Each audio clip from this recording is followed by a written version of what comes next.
Dear. My name is Arpan Rabari and I am pass out of 2020 batch. To respected principal sir and all the teachers present here and my audience and all my classmates.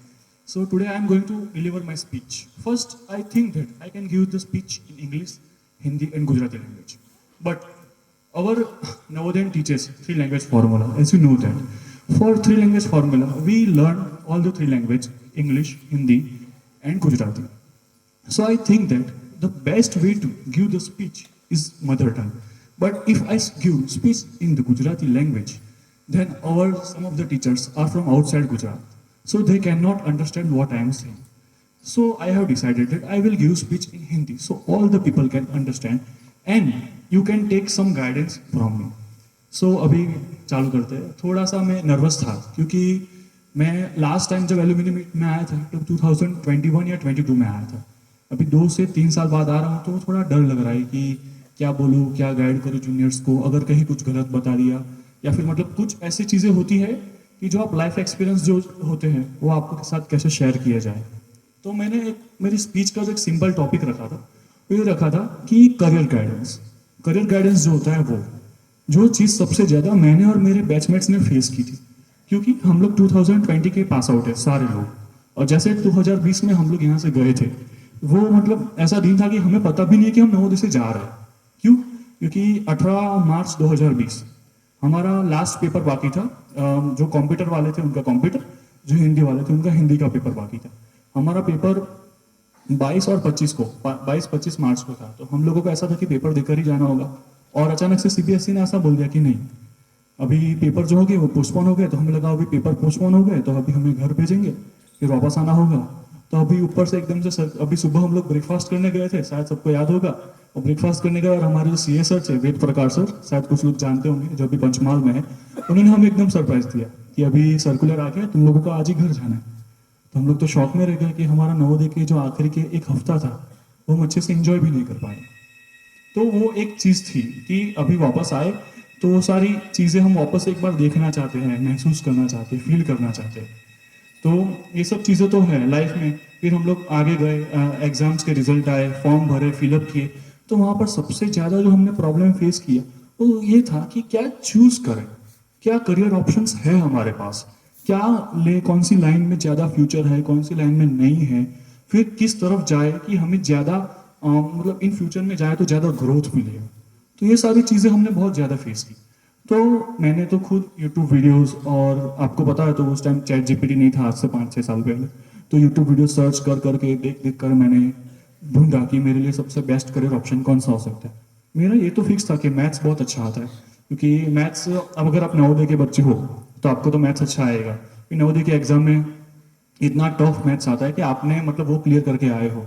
और जो Goyal sir ने हमें 10th 11th 12th में maths पढ़ाया था वो भी बहुत अच्छी तरीके से पढ़ाया था, क्योंकि उन्होंने उनकी टीचिंग स्किल्स आपको पता ही होंगे कि बच्चे पढ़ाए हैं, वो मतलब वो रहते हैं पीछे गाइड करते हैं. और मैंने उस चीज़ से पढ़ के खुद पढ़ा, थोड़ा उनसे गाइडेंस लिया. वो तो बॉयज़ हॉस्टल में ही रहते हैं तो हम कभी भी उनके घर जा सकते थे, तो उससे भी हमने गाइडेंस उनसे लिया था. तो उसके वजह से मेरा मैथ बहुत अच्छा था. तो मैंने सोचा कि इंजीनियरिंग में जाओ, लेकिन इंजीनियरिंग में कौन से जाए. अभी सब लोग ऐसा बोले कि कंप्यूटर इंजीनियर है वो बहुत ही अच्छा है. था, मैं अभी भी अच्छा है कंप्यूटर इंजीनियर, लेकिन जिनको कोडिंग में इंटरेस्ट है उनके लिए. मैंने 11th 12th यहाँ कंप्यूटर लिया, मुझे पसंद आया, समझ में आ गया कि कंप्यूटर मेरे लिए नहीं है, क्योंकि कोडिंग नहीं हो पा रहा है. कुछ लोग होंगे 11th 12th में अभी भी जो मैथ्स के साथ कंप्यूटर साइंस लिया होगा और उनसे कोडिंग नहीं हो पा रहा है. तो मैंने सोचा क्या ले क्या ना ले, तो ऐसी सब चीज़ों में मैं बहुत फंसा रहा. फिर मैंने जाकर चूज़ किया इलेक्ट्रिकल इंजीनियरिंग. वो इलेक्ट्रिकल इंजीनियरिंग मैंने चूज़ किया क्योंकि मुझे ऐसा लगा कि फिजिक्स मुझे और अच्छा आता है, फिजिक्स और मैथ्स, तो उसको कंबाइन करते हैं तो इलेक्ट्रिकल मैकेनिकल इंजीनियरिंग आ जाता है. और उसमें तो मुझे वायर्स बहुत पसंद थे. मैंने हमारे जो फिजिक्स लैब थे उसके अंदर जो वोल्ट मीटर एम मीटर आते हैं, 11th 12th वालों को पता होगा, 1-2 वोल्ट मीटर एम मीटर हमने बिगाड़ भी दिए थे. तो हमारे जो नेगी मैडम थे वो बहुत अच्छे थे कि नहीं एक्सपेरिमेंट कर रहे हो, कुछ चीज़ें बिगड़ जाती हैं. लेकिन उन्होंने भी हमें, नेगी मैडम ने भी हमें बहुत सपोर्ट किया. अभी वो वाइस प्रिंसिपल है शायद उत्तराखंड में. तो वो सब हमारी जो क्यूरियोसिटी थी वो हमारे जो टीचर्स थे उन्होंने ही जगाई थी यहाँ पर रह रहकर. तो आपके जो टीचर्स हैं यहाँ पर, जो आपको क्यूरियोसिटी हो रही है, क्वेश्चंस बन रहे हैं, क्या है आपके, क्या करना चाहिए, वो आपके टीचर्स को पूछना चाहिए. और मेरे अंदर एक विचार था यहाँ आने से पहले कि हमारा जो JNV वडोदरा का एलुमनी ग्रुप है, व्हाट्सएप ग्रुप, वो सिर्फ नाम का ही है। कुछ अपडेट्स आते हैं, कुछ नहीं आते, किसी को कुछ चाहिए, एक्सेट्रा एक्सेट्रा। ऐसे कभी कोई बात नहीं करता कि हम नवोदय में जाए और करियर सेशंस या इन सब के बारे में कुछ बात करें। तो मैं आज जाने से पहले यहाँ से गोयल सर और डामर सर को एश्योरिटी देता हूँ कि आई विल ट्राई कि मैं जो अब से हर 2 महीने में या 3 महीने में एक बार नवोदय में आ सकूँ और कुछ सेशंस जैसे यहाँ पर ले सकूँ करियर गाइडेंस के बारे में बच्चों को, कि क्या क्या फील्ड्स रहती है, क्या क्या नहीं रहती है। जो प्रॉब्लम हमने फेस किए हैं वो ये लोग ना फेस कर पाए। अभी करियर गाइडेंस आप लोग सोचोगे कि इतना इंपॉर्टेंट क्यों है या नहीं है। उसमें क्या हो रहता है कि अगर मुझे इंजीनियरिंग पसंद है लेकिन ड्यू टू सम रीजंस मेरे मार्क्स गुड सेट में अच्छे नहीं आए और उसकी वजह से इंजीनियरिंग में एडमिशन नहीं मिल रहा है और अभी मैं जा रहा हूँ BSc करने। जो मैंने देखा है नवोदय के बहुत सारे बच्चे इंजीनियरिंग नहीं मिलने पर BSc कर लेते हैं और दोस्तों से BSc MSc करके कहीं सेटल हो जाएंगे। BSc MSc अच्छी चीज़ है, मैं मना नहीं करता, लेकिन अगर आप रेप्यूटेड इंस्टीट्यूट से करते हैं तो, अगर आप रेप्यूटेड इंस्टीट्यूट से नहीं करेंगे तो फिर उसकी कोई वैल्यू नहीं रहती है। या फिर आपको BSc MSc करके PhD करना पड़ेगा या फिर कोई अच्छी सारी एग्जाम्स क्लियर करनी पड़ेगी, तभी आपको अच्छा रिसर्च फील्ड में जाना पड़ेगा, तभी आपको अच्छा फ्यूचर मिलेगा, एक अच्छी ग्रोथ मिलेगी। अगर आप ऐसे BSc MSc करके कोई 15-20 हज़ार की नौकरी कर रहे हो पूरी लाइफ, तो फिर वो वर्थ इट नहीं रहता, क्योंकि आप एक नवोदयन हो। और एक नवोदयन जो होता है वो मतलब नॉर्मल बच्चा नहीं होता है, वो एक एक्स्ट्रा बच्चा होता है। क्योंकि आप सुनते आ रहे हो कि 10,000 15,000 बच्चे एग्जाम देते हैं और उसमें से आप टॉप 80 बच्चे सिलेक्ट होकर यहाँ पर आए हो। तो आपको अपनी वर्थ पता होनी चाहिए। ऐसा नहीं है कि आप अपने आप को वर्थलेस समझ लो और 15-20 हज़ार की नौकरी में सेटिस्फाइड कर लो। नहीं, अगर स्टार्टिंग में मिल रही है तो काम करो, सीखो, वहाँ से बहुत सारी स्किल्स होती है। जैसे नवोदय में से मैंने जॉब कर रहा हूँ, तो वहाँ पर मैंने बहुत सारी चीज़ें अचीव की है।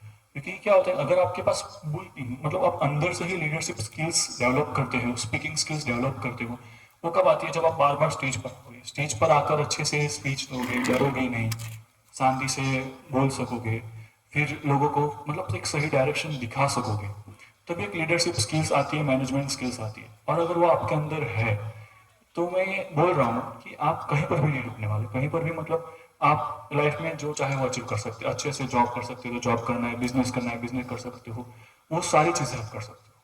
मैं हमारा जो एलुमनी ग्रुप है उसमें मेरा नंबर है, और आप, मैं अभी बता रहा हूँ कि इन फ्यूचर कोई भी बच्चा हो यहाँ पर, उसको इंजीनियरिंग, BSc या फिर करियर में कहीं पर भी डाउट जा रहा है, तो मेरा नंबर गोयल सर और उन सब के पास है।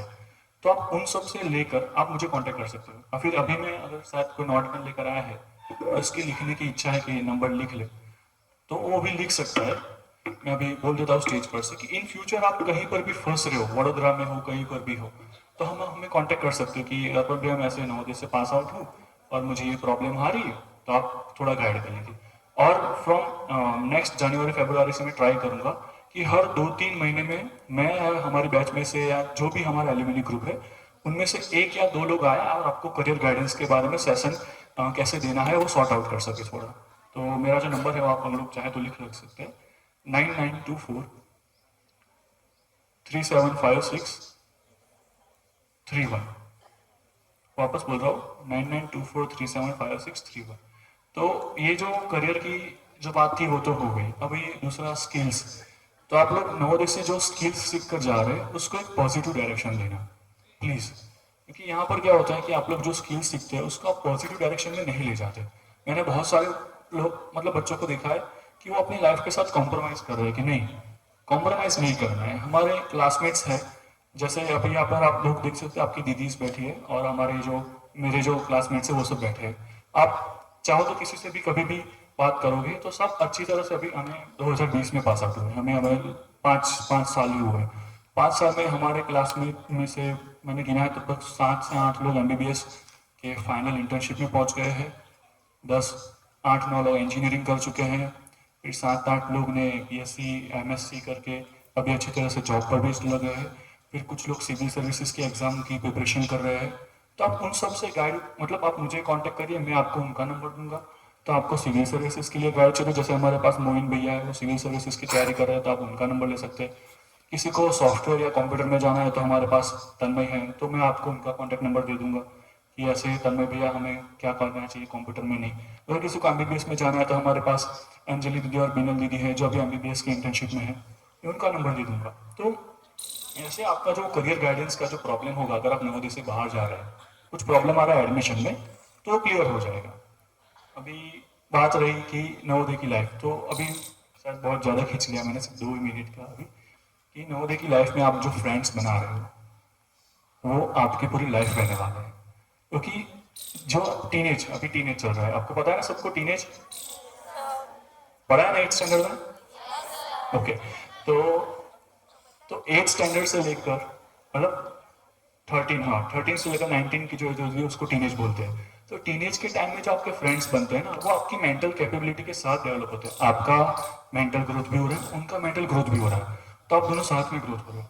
तो आपके जो फ्रेंड्स हैं उनको लाइफ में आपको साथ में लेकर चलना है। वो बहुत अच्छे, अगर अच्छे फ्रेंड्स बनाओगे तो।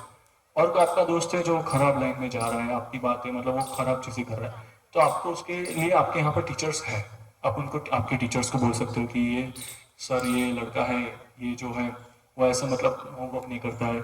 ऐसे तो बहुत सारे लोग मेरे से होमवर्क नहीं करते हैं है ना? होमवर्क कर लेना चाहिए, उससे क्या होता है रिवीजन हो जाता है, और रिवीजन करते रहोगे तो ये सारी चीज़ें आगे मतलब काम आती रहेगी। क्योंकि मैंने अपने इंजीनियरिंग के टाइम 4 साल मैंने 9th 10th स्टैंडर्ड को मैथ साइंस पढ़ाया है। तो अभी भी मुझे कोई 9th और 10th का मैथ साइंस का कभी भी कोई भी क्वेश्चन पूछ लेगा, मैं आराम से आंसर दे सकता हूँ मैथ साइंस का। 11th 12th में मैथ्स कर सकता हूँ, फिजिक्स केमिस्ट्री के लिए रिवीजन चाहिए होता है, कि वो बहुत थोड़ा टफ रहता है, पता होगा। और यहाँ पर मैंने सुना है कि कॉमर्स का भी चालू हो गया है सर अभी। तो कॉमर्स में अभी इस साल पहली बैच होगी जो 12th पास आउट करेगी, है ना? तो कॉमर्स के लिए भी अगर किसी को कुछ करियर गाइडेंस चाहिए तो कांटेक्ट कर सकता है। मेरे बहुत सारे बाहर के फ्रेंड्स हैं, नवोदय के बाहर की भी है, जो कॉमर्स में गाइडेंस करते हैं। और कॉमर्स में ऐसा नहीं सिर्फ बीकॉम है, बीकॉम के अलावा भी बहुत सारी फील्ड्स हैं कॉमर्स में। सीए हो गया, सीएस हो गया, बीबीए हो गया, एमबीए हो गया, बहुत सारी फील्ड है। तो कॉमर्स वालों को भी डीमोटिवेट नहीं होना है। ऐसा नहीं सोचना है कि साइंस वाले हमसे आगे निकल जाएंगे, नहीं। सबकी इस दुनिया में एक रिस्पेक्टेड प्लेस रहती है, आपको वहां पर पहुंचना है। कॉमर्स हो गया, साइंस हो गया, आर्ट्स हो गया, उसके लिए मेडिकल हो गया। तो ये सारी चीज़ें थी मेरी स्पीच में, और वापस से मैं रिपीट कर दे रहा हूँ, अगर इन फ्यूचर किसी को भी करियर के लिए कुछ भी हेल्प चाहिए, हमारे सीनियर से हमें भी बोल कर गए थे, लेकिन हमारे पास कॉन्टैक्ट नंबर नहीं था तो हम कॉन्टैक्ट नहीं कर पाए। तो अभी तो आपके पास कॉन्टैक्ट नंबर है, हमारा एलुमिनी का ग्रुप है, उसके अंदर भी कॉन्टैक्ट नंबर्स है, तो आप उसके थ्रू हमें कॉन्टैक्ट कर सकते हैं। हम बीच में आते रहेंगे।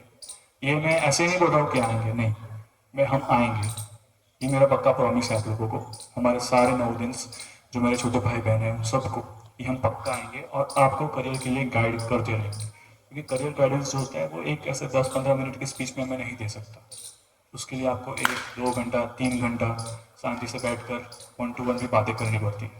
ठीक है? तो कभी भी किसी को भी, लड़का हो लड़की हो, मैं तुम्हारा बड़ा भाई हूँ, ऐसा टेंशन मत लेना। ठीक है? कुछ लड़कियां होती है कि जो बड़े भैया को फ़ोन करने में शर्माती है, मेरे घर पे भी ऐसी छोटी छोटी बहनें हैं।